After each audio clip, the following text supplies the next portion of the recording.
This is something different. Israel's taking over Gaza City. Done. Finished. No discussion. We're being accused of something.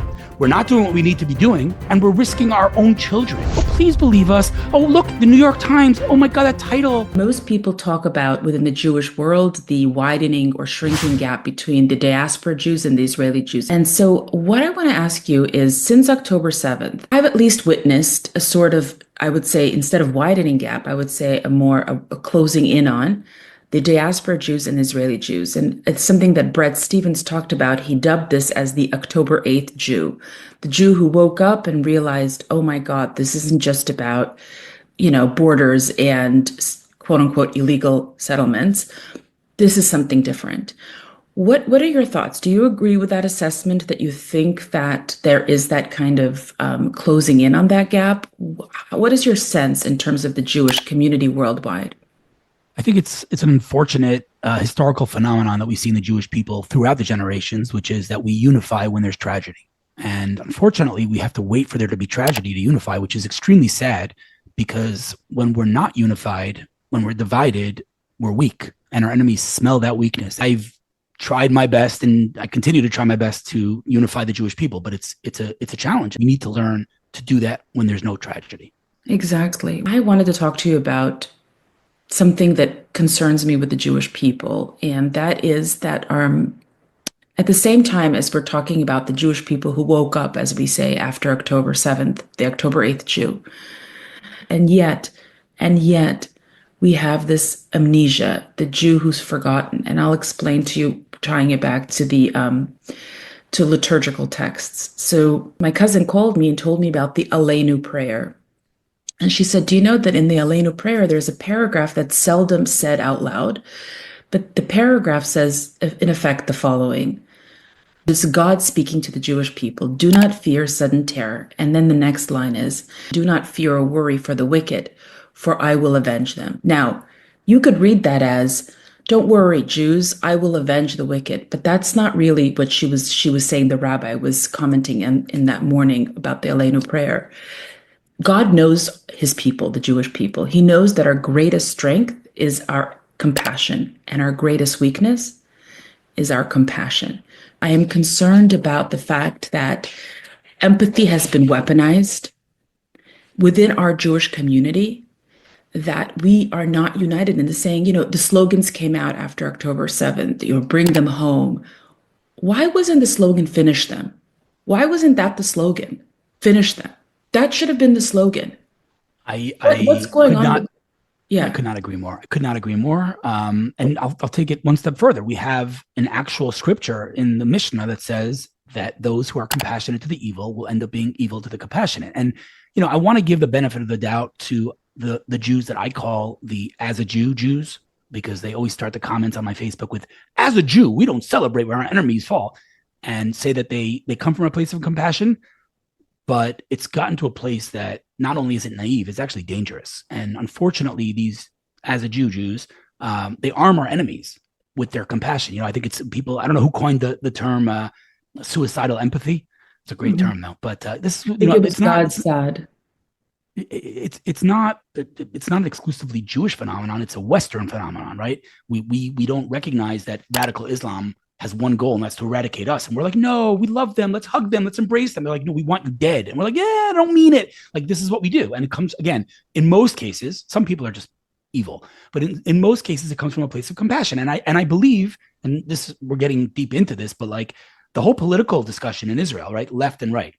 We're not going to get into it, but I truly believe that many, not all, but many people who are on the left who think, Palestinian state and let's make peace. Let's give them, let's empty out our prisons. Some of them are not coming from a place of compassion, but many of them just want peace. That's what they want, peace. Now, how to achieve peace is where we debate, and where I disagree with them. They think because you want peace too.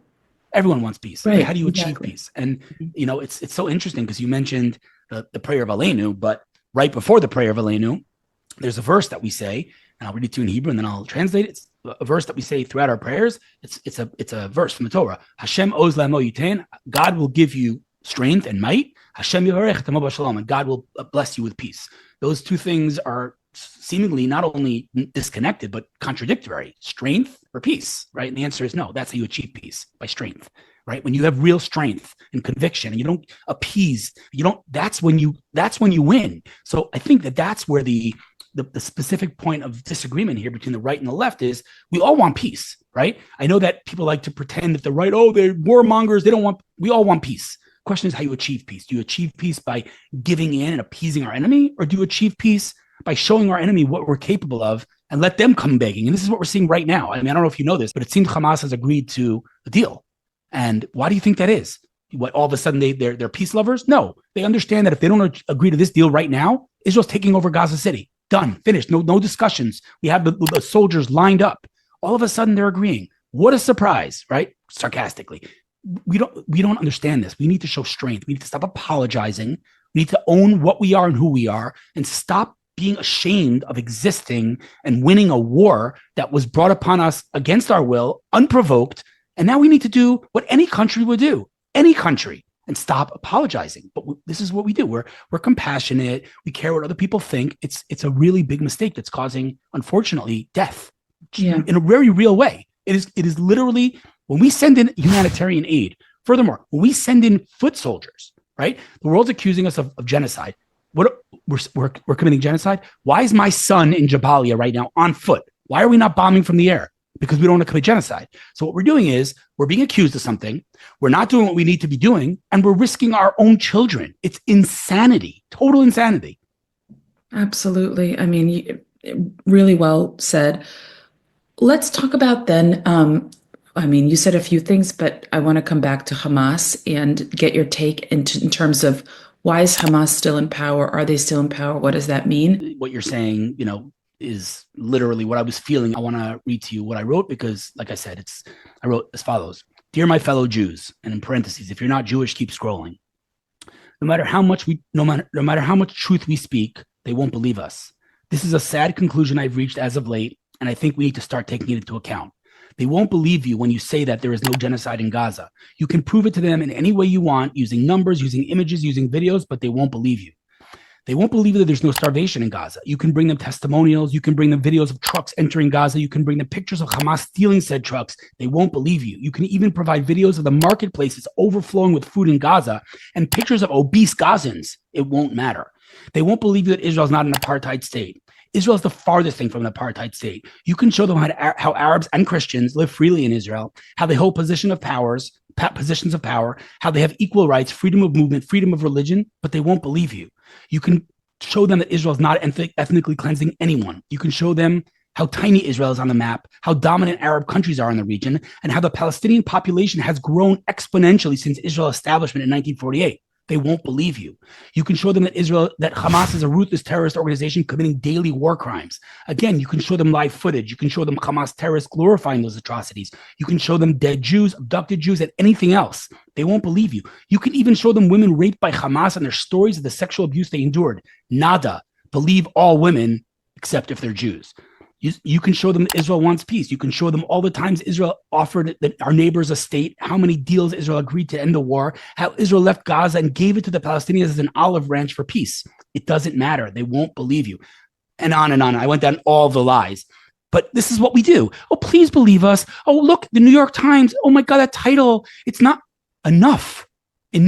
Like, we need to own who we are, and who we are in a very real sense, not in I'm better DNA than anyone else, but in a very real sense, we are a light in this world, not in a supremacist kind of way, in a way of we're leading the world in cancer research, in a way of we are first on scene when there's a natural disaster, in a way that technology, we are leading the world across all sectors of technology.